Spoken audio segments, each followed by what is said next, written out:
The large silver ship landed in the middle of Central Park on a clear Tuesday morning. People gathered around the edges of the hastily made security perimeter, necks craned to see the first visitors from another world. After decades of searching, the stars, humanity finally had its answer. We were not alone. Jack Harlow straightened his tie and took a deep breath. At 47, with gray beginning to streak his brown hair, he had negotiated peace treaties in war zones and trade deals between hostile nations. But nothing had prepared him for today. As Earth's chosen diplomat, the weight of humanity's future rested on his shoulders. "Ready?" asked Lisa Blackwell, his assistant. Her calm voice steadied him as it had through countless crises over their 15 years working together. "As ready as anyone can be to meet aliens," Jack replied with a small smile. "Let's make history." The ship's door opened without a sound. 6 creatures emerged, walking on 2 legs, but clearly not human. Their skin ranged from pale blue to deep purple, and their 4 eyes blinked in different patterns. The tallest one, wearing an elaborate robe with symbols that shifted and changed, stepped forward.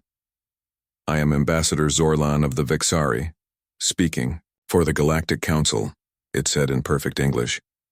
"We have observed your planet for some time and decided you are finally worth addressing." Jack noted the slight but clear insult in the wording. He offered the greeting gesture the team had practiced, a slight bow with open palms.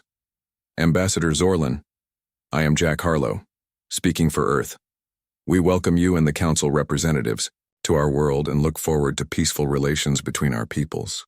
The alien's upper eyes narrowed. "Indeed. We shall see what comes of this meeting." The next day, the United Nations building in New York hosted the first formal meeting between humanity and the Galactic Council. World leaders filled the hall, along with scientists, military officers, and cultural experts. Jack sat at the center of the human delegation, with Lisa beside him taking notes. Ambassador Zorlan and 5 other aliens sat across the large table. Each looked different. One had scales, another seemed made of shifting crystal, and the others were equally strange. They whispered among themselves, sometimes making sounds that might have been laughter while looking at the humans. "The Galactic Council," Zorlan began, "has governed known space for over 10,000 years. 27 species live and work together under our laws and protection. We have brought peace and order to hundreds of worlds." Screens around the room showed images of amazing cities floating in space, planets with rings of buildings, and ships that dwarfed anything humans had ever built. "Your species has only recently learned to leave your planet. You are young, undeveloped, and know very little of the galaxy.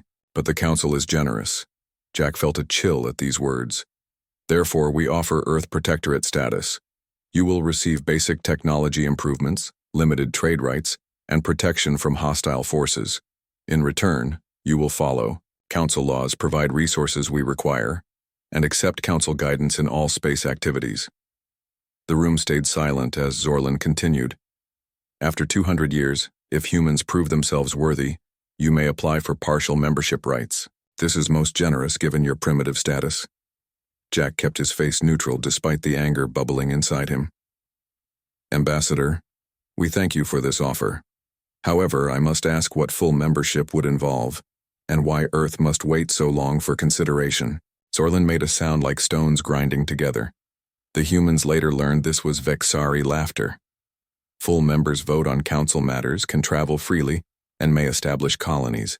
But humans are nowhere near ready for such responsibilities. Your technology is barely past burning fossil fuels. Your nations still fight among themselves. You have no unified government. You are children playing with toys you do not understand. Other Council members nodded, and one whispered something that made them all laugh again. Jack spoke carefully.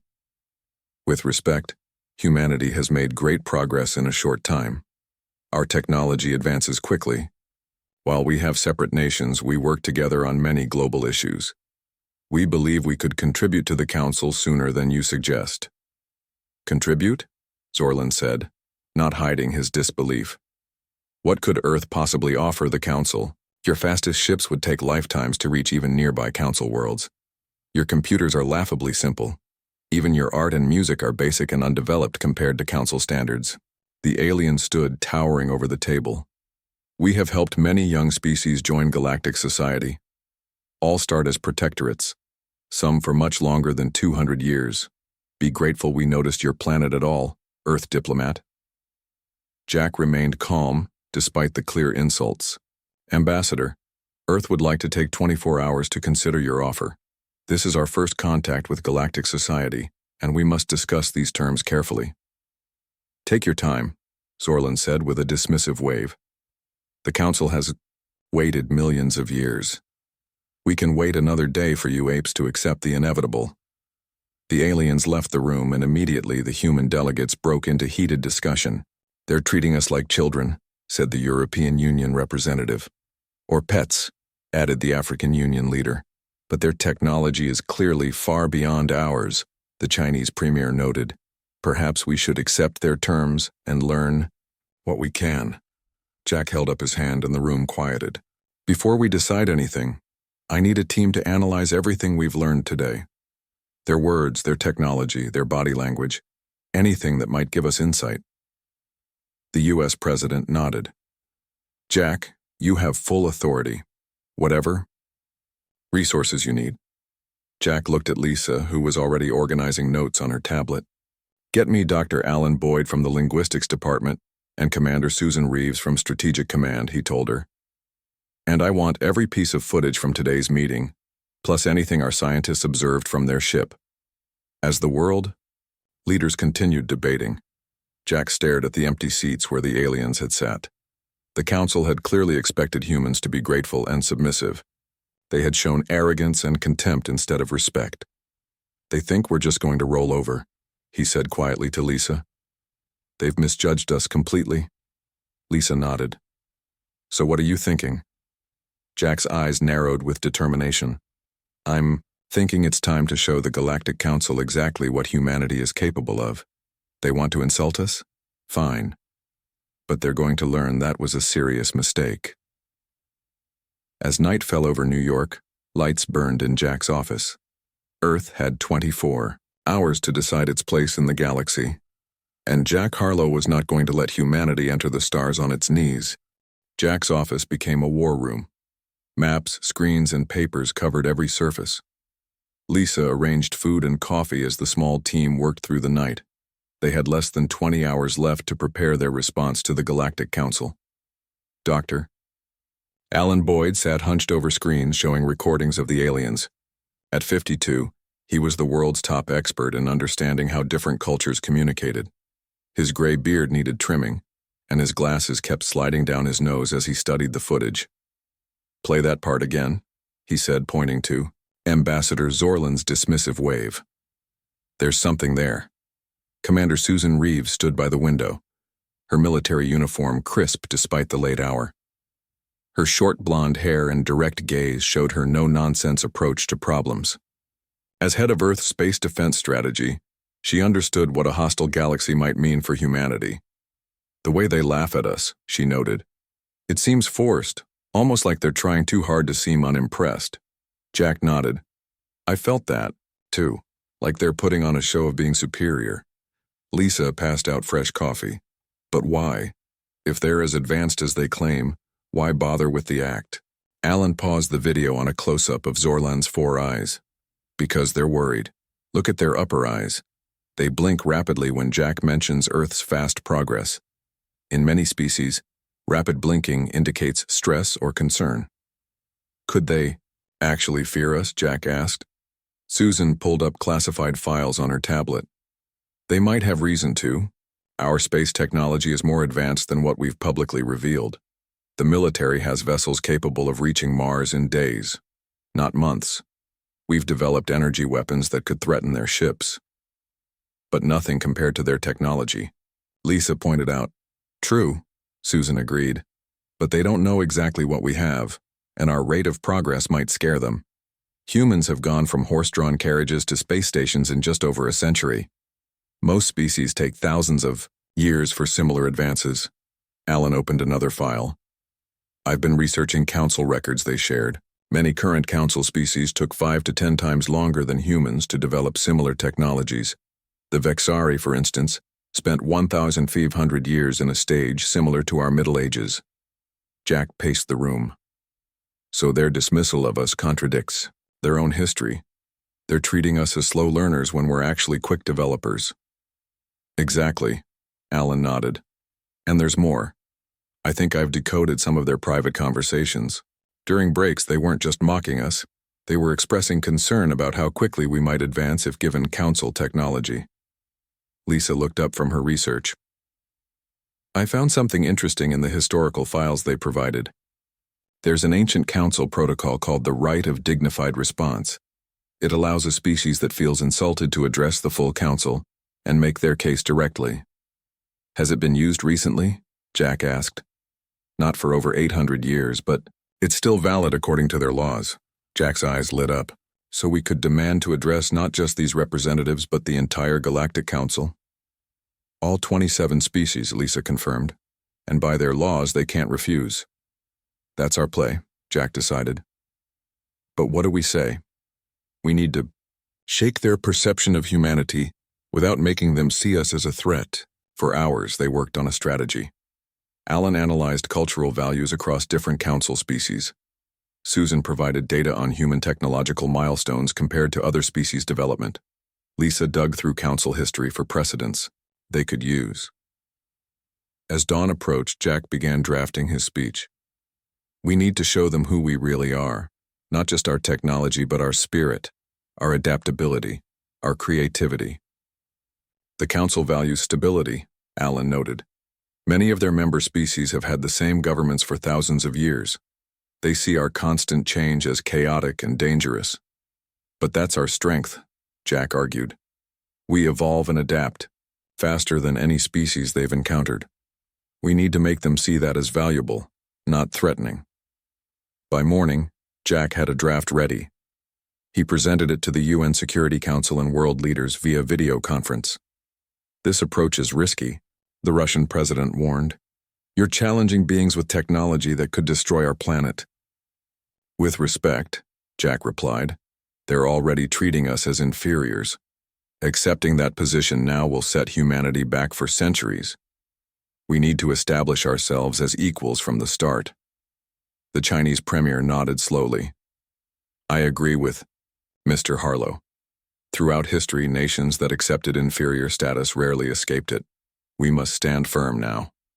One by one, the world leaders gave their approval. Jack would speak for all of Earth, with full authority to negotiate humanity's place in the galaxy. As the meeting ended, the U.S. president stayed on the line. Jack, are you sure about this? You're risking everything on one speech. I know, Jack admitted, but I've faced tough negotiations before, and I've learned one thing. When someone underestimates you, that's your greatest advantage. Back in his office, Jack finalized his preparations with the team. Dr. Boyd, I need you monitoring their reactions. If you see signs I'm losing them, signal me. Alan nodded. I'll watch every eye blink and posture shift. Commander Reeves, have our defense systems ready just in case, but keep everything non-threatening. We're not starting a war today. Susan gave a sharp nod. Defense only. All systems will be on alert but non-aggressive. Lisa finished organizing Jack's notes. The council chamber will be connected virtually to billions of beings across thousands of worlds. This will be the most watched moment in human history. Jack took a deep breath. No pressure then. As they prepared to leave for the UN building, Lisa paused. Jack, do you think this will work? He straightened his tie and squared his shoulders. Honestly, I don't know. But I do know one thing. After today, the Galactic Council will never underestimate humanity again. The morning sun filled the office as they gathered their materials. In just a few hours, Jack Harlow would either secure humanity's place among the stars or risk everything on a bold gamble. The fate of Earth rested on his words. The United Nations Hall had been transformed overnight. Advanced holographic projectors now filled the center of the room, installed by the council technicians. Jack stood at the podium, watching as Ambassador Zorlin and the other aliens entered. Earth, Diplomat, Zorlin said with the same dismissive tone as yesterday. Have you come to accept our generous offer? Jack straightened his shoulders. Ambassador Zorlin, Humanity has considered your proposal carefully, but before we respond, I must invoke an ancient council right. The alien's 4 eyes widened slightly. What right do you speak of? The right of dignified response, Jack said. Clearly. According to council law, when a species feels insulted by council representatives, they may address the full Galactic Council directly. Zorlan's skin darkened to a deeper blue. That protocol is outdated. It has not been used in centuries.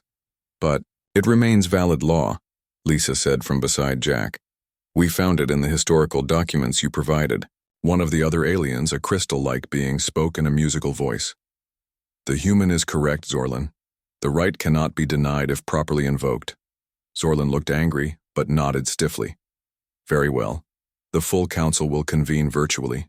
In 1 hour. But this changes nothing about your status, humans. As the aliens left to prepare, Lisa gave Jack's arm a quick squeeze. They didn't expect that. Good start. An hour later, Jack stood in the center of what looked like a massive space. The holographic technology created a virtual council chamber around him. Rows of seats rose in all directions, filled with beings of every shape and color imaginable. Some looked almost human, while others were clouds of light or collections of tentacles. All 27 council species were represented, with hundreds of delegates watching. Beyond them, Jack knew, billions of beings across thousands of worlds were watching this broadcast. It was the largest audience any human had ever addressed. Zorlan stood on a platform above Jack. The Council recognizes Earth, a pre-membership world which has invoked the right of dignified response. Their diplomat will now address the Council. Jack took a deep breath and began. Honored members of the Galactic Council, I am Jack Harlow of Earth. I thank you for this opportunity to speak directly to you all. He looked around the chamber, making eye contact with various delegates. Yesterday, Earth was offered protectorate status by your representatives. We were told we are primitive, undeveloped, and unworthy of full membership for at least 200 years. Murmurs spread through the chamber. Some delegates nodded in agreement. I do not stand before you to deny that humanity is young among the stars. We have only recently developed the technology to leave our planet. Compared to many of you, our civilization is in its infancy. Jack paused, letting his words sink in. Alan had advised this approach. Acknowledge their view before challenging it. However, I must address several misconceptions about humanity that led to our dismissal. Jack gestured and images appeared around him. Earth's cities, art, technology. When Ambassador Zorlan called our technology primitive, he overlooked humanity's remarkable pace of development. 200 years ago, humans traveled by horse. 100 years ago, we first flew in primitive aircraft. 70 years ago, we first left our atmosphere, and now we explore our solar system. Jack showed a timeline comparing human development to other council species. According to your own historical records, humanity has developed faster than any current council member. What took the Vexari 1,000 years, we accomplished in less than 100. Zorlan shifted uncomfortably on his platform as many council members turned to look at him. When we were called chaotic for having different governments, your representatives missed the strength in our diversity. Earth has thousands of cultures, languages, and perspectives. We do not see this as weakness, but as our greatest resource. Jack showed images of human cooperation, the International Space Station, global climate initiatives, worldwide humanitarian efforts. Despite our differences, humans unite when needed. We adapt, we innovate. We find new solutions because we think differently from one another. An older alien with gray skin and wise eyes leaned forward, clearly interested. When our art was called simplistic, I wonder if your representatives truly experienced it. Jack played a montage of Earth's greatest music, from classical symphonies to jazz, from African drums to Asian string instruments. He showed paintings from Renaissance masters to modern abstract art. He displayed architecture from ancient pyramids to modern skyscrapers. Our art reflects our diversity and our constant evolution. No two human cultures create identical art, giving us endless variety and innovation. Many council members seemed surprised, some even impressed. Jack could see Alan's signal. He was connecting with them. But most importantly, when humans were called unworthy of full council participation, I believe something fundamental was overlooked. Jack's voice grew stronger. Humanity offers something unique to the Galactic Council, a fresh perspective. We ask questions others have stopped asking. We find solutions others have not considered. We adapt faster than any species in Council history. Now came the risky part. Jack looked directly at Zorlin. And yes, we understand more than you realize. During our brief contact, humans have already decoded several Council languages. We understood the private conversations your delegation had, mocking Earth while claiming to help us. Gasps echoed through the chamber. Zorlin's skin turned almost white. But we do not come with anger or demands. We come with an offer. Jack spread, his hands in a gesture of openness. Humanity offers innovation where there is stagnation, diversity where there is uniformity, fresh questions where there are only old answers. The real question is not whether Earth deserves a place in your council, but whether the council can afford to reject what humanity brings to the galaxy. Jack looked around the chamber one last time. We do not ask for special treatment. We ask only for the respect of being judged by what we truly are, not what you assume we must be. Earth stands ready to join the Galactic Council as full partners in building a better future for all species. Jack bowed his head slightly. Thank you for hearing Earth's response. Complete silence filled the massive chamber. Jack stood tall, waiting. In his earpiece he heard Alan whisper, "Perfect. Now we see how they react." The silence stretched for what felt like eternity. Then, from the highest tier of seats, an ancient-looking alien with skin like bark slowly rose to its feet. The ancient alien with bark-like skin stood tall despite its clearly advanced age. When it spoke, its voice was deep and resonant, filling the chamber without seeming loud. "I am Elder Vox of the Ardani," it said. "My species joined the Council 10,000 years ago. We have seen many young races come before us, some with weapons and threats, some with begging and submission." The Elder looked directly at Jack. "But rarely have we seen such wisdom and dignity from a species so young. The human speaks truth. Their development rate is unprecedented.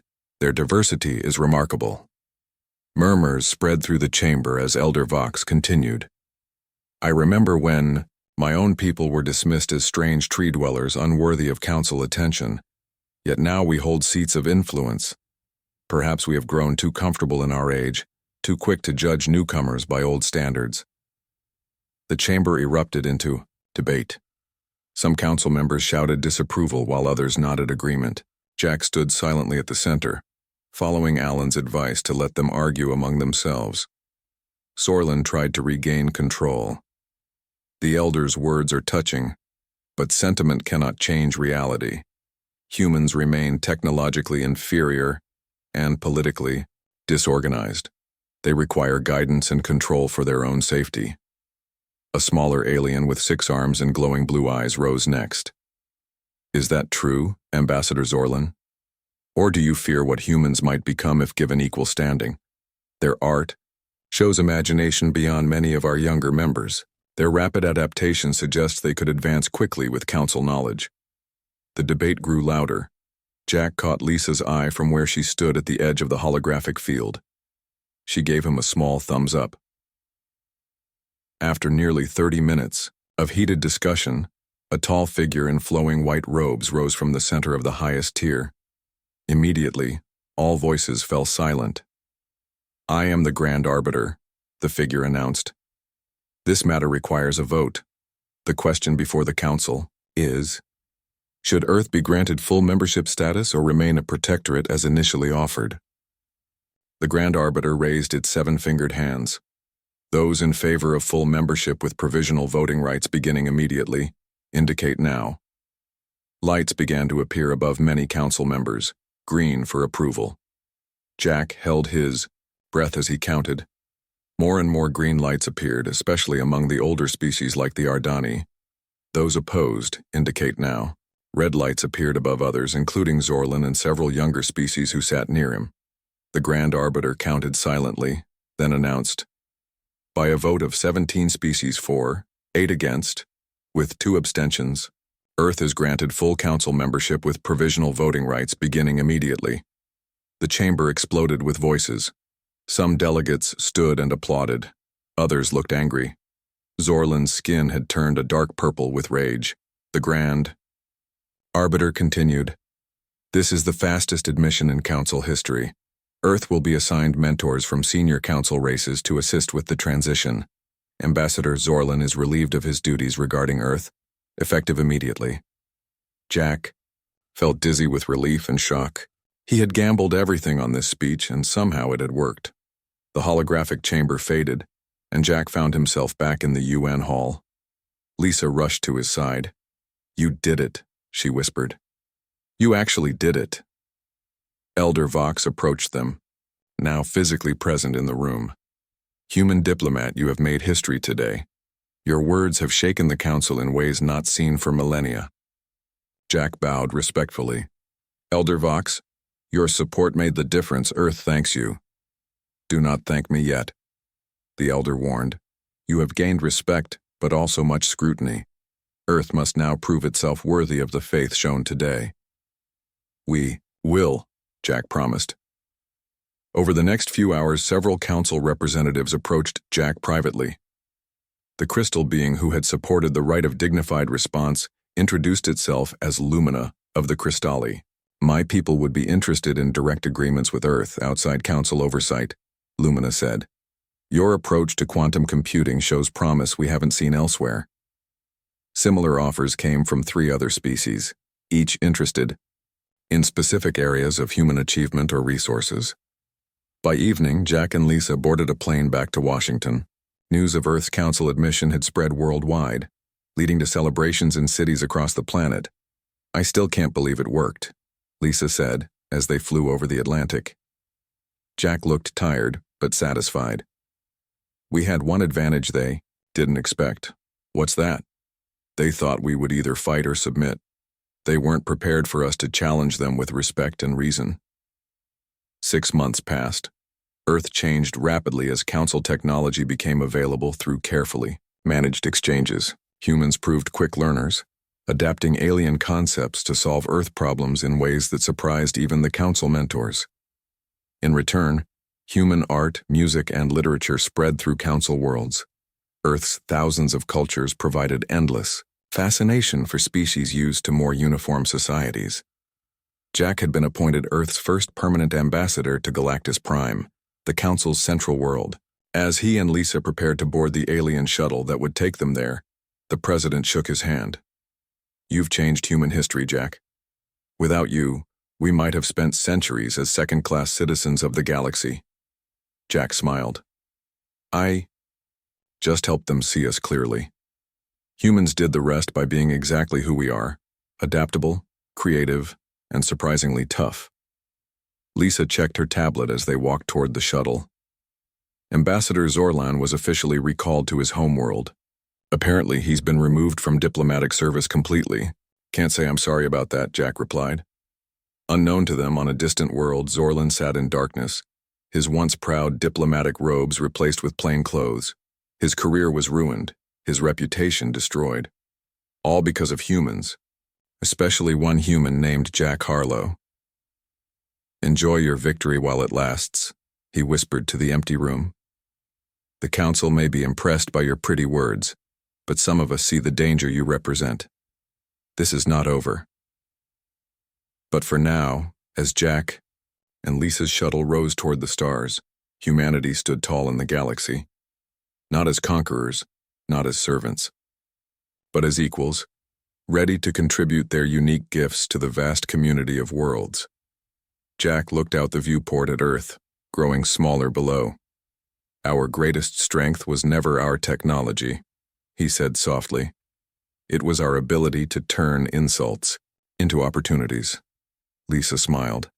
And our stubborn refusal to be underestimated. The shuttle accelerated, carrying humanity's representatives toward their new place among the stars. A place earned not through force or submission, but through the power of words that had shaken the galaxy. The shuttle docked at Galactus Prime after 3 days of faster-than-light travel. Jack and Lisa stood at the viewing window, amazed by their first sight of the Council's central world. The planet was covered in cities that rose miles into the sky, with flying vehicles moving in perfect patterns between them. Rings of space stations orbited above, connected by streams of ships. "It makes New York look like a small town," Lisa whispered. Jack nodded. "Remember what Alan told us. Stay confident but humble. We earned our place here, but we still have much to learn." A delegation waited for them at the landing bay. Elder Vox stood at the front, flanked by representatives from several other species. Most looked curious about the humans. A few seemed less welcoming. "Ambassador Harlow, Assistant Blackwell, welcome to Galactus Prime," Elder Vox said. "Your quarters have been prepared in the diplomatic sector. Tomorrow you will be formally presented to the Council." Jack bowed in the Ardani style that Alan had taught him. "We thank you for your welcome, Elder. Earth is honored to join the galactic community." As they followed the delegation through the spaceport, Jack noticed how other beings stopped to stare at them. Some pointed and whispered. A few took pictures with devices that hovered in the air. "We're like zoo animals," Lisa muttered. "First humans they've ever seen," Jack reminded her. "We'd do the same if the situations were reversed." Their quarters were luxurious by Earth standards. The rooms adjusted their temperature and lighting automatically to human preferences. The windows could show any view from across the galaxy. Food dispensers created perfect Earth meals from stored patterns. That night, Jack couldn't sleep. He stood by the window, looking out at the endless city lights of Galactus Prime. Somewhere out there, he knew, forces opposed to Earth's membership were gathering. Their victory had happened too quickly, too dramatically. There would be pushback. The next morning, Jack and Lisa were taken to the Grand Council chamber. Unlike the holographic version Jack had addressed before, the real chamber was even more impressive. Built from materials that seemed to shift and change, it held thousands of delegates from all 27 council species. The Grand Arbiter called for silence. "Today we formally welcome Earth's representatives to the Council. Ambassador Jack Harlow and Assistant Lisa Blackwell will represent their world's interests and begin learning our ways." Polite applause followed. Jack stepped forward to make his prepared remarks. "Honored Council members, Earth thanks you for this historic opportunity. We come eager to learn, ready to contribute, and committed to building strong relationships with all Council worlds." Jack continued with diplomatic pleasantries for several minutes. As he spoke, he noticed a group of delegates in one section watching him with clear hostility. They wore the same colors as Zorlin had worn. After the ceremony, Elder Vox introduced them to various important figures. One was Zenith, the head of the Council Science Division. "Your species has made remarkable progress in genetic medicine," Zenith said. Its body was a swirl of colored gases contained in a transparent suit. "We would be interested in exchanging research." "Earth would welcome such cooperation," Jack replied. Before they could continue, a harsh voice interrupted. "Such cooperation would violate Section 7 of the Technology Transfer Protocols." Jack turned to see a Vexari diplomat approaching. Though not Zorlin, this alien had the same arrogant bearing. "Ambassador Nax," Elder Vox said coolly. "The protocols allow exceptions. For medical advances, perhaps," Nax said. "But the rules were written before primitive species like humans were rushed into membership." He turned to Jack. "No offense intended, of course." Jack smiled slightly. "None taken, Ambassador Nax. Though I would point out that Earth's primitive genetic medicine has cured diseases your own medical records list as untreatable." Nax's upper eyes narrowed.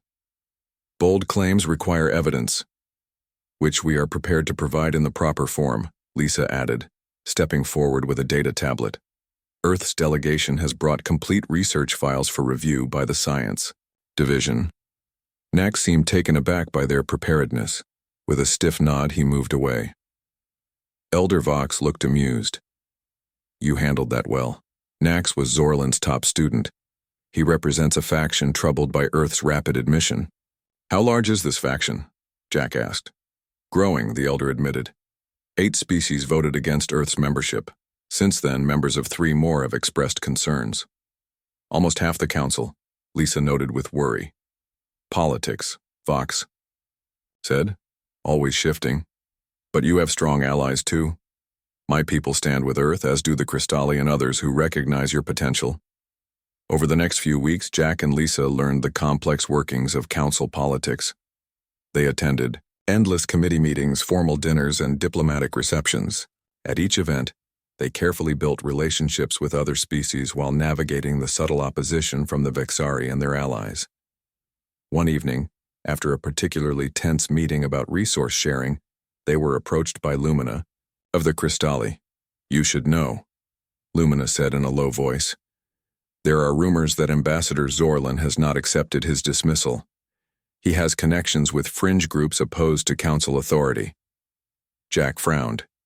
You think he's planning something? Perhaps be cautious. Not all opposition will be as open as Nax's political maneuvering. 2 days later, Jack received an invitation to tour a science facility on Galactus Prime's southern continent. The invitation came from a species called the Morden, known for their advanced physics research. Should we go? Lisa asked as they reviewed the schedule. It seems legitimate, but after Lumina's warning. We can't hide in our quarters, Jack replied. If we show fear, we justify their belief that humans aren't ready for council membership. They traveled to the facility in a private shuttle. The Morden scientist who greeted them was friendly and informative, showing them laboratories where researchers studied gravity manipulation and energy conversion. As they entered a secure testing area, Jack noticed that the security guards were Vexari, not Morden. Before he could alert Lisa, the door slammed shut behind them. Ambassador Harlow, a familiar voice said.